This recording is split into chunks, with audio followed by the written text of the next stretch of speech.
Well, it's about two friends, really, in on an island in the Stockholm archipelago, and this is it's a small island. Only 90 people live there in the winter and 3,000 in the summer. And they solve crimes. The man, Thomas, is a police officer, and his best friend, Nora, is she's a lawyer. And they solve crimes together. And most of it takes place on this tiny, tiny island.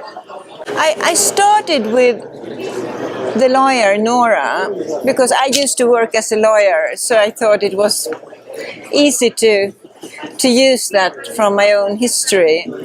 And then I had to develop a police officer, because it was obvious that a lawyer doesn't have access to the police investigation. The police have to interrogate witnesses, they have to do an autopsy of the body, they have to take forensic evidence. So I needed a police officer.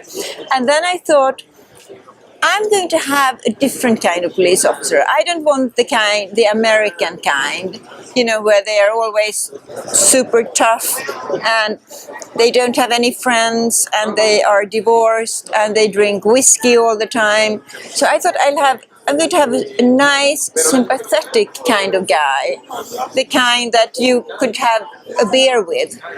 And that's Thomas. And Thomas is so popular with the audience that people actually email me asking for his telephone number. Well, I used to work as a lawyer. I used to have a legal department of 35 lawyers. So I was very, very busy. And then, now that I'm a full-time lawyer, I don't have a boss and I don't have any employees. I just have myself. And I love it. I love doing what I do. I have a lot of freedom. I travel a lot to Mexico, for instance. Last week I was in France. The week before that I was in Germany promoting my book. So it's a wonderful life. I have fun every day. I love the title. Why not? The books have been very successful in Europe, and of course it's an honor to be so successful, and it's wonderful to come to Mexico and to see my books travel all over the world. So I'm incredibly happy about that. So I always make a list on Spotify for every book. So I make like a music list for every book. And when the list is finished, I play on repeat over and over and over again. So for every book, there's a list with music. So, for instance, the third book, it was Bruce Springsteen. The second book was Beyoncé. The ninth book was Les Miserables. Do you know the musical Les Miserables? So if I hear that music today, I can say immediately, it's that book, it's this book, it's that book.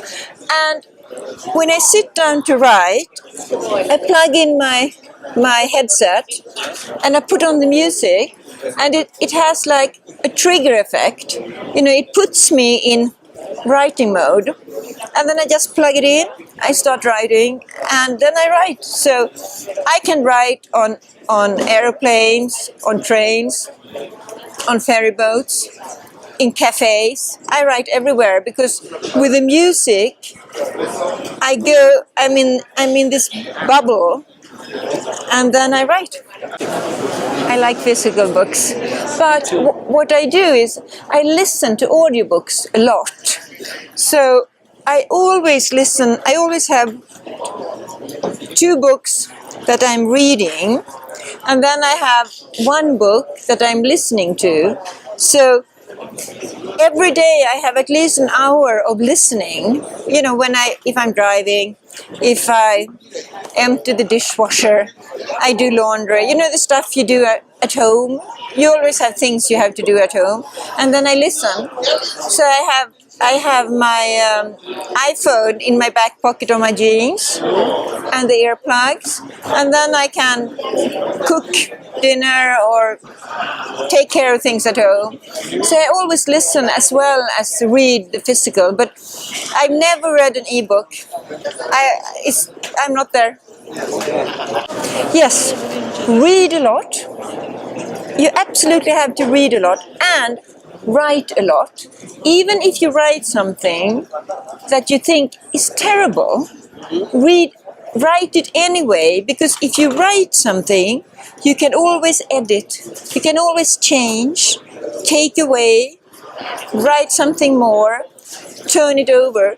But if you have nothing, if you're staring at a blank page, there's nothing to change, there's nothing to do better. So read and write.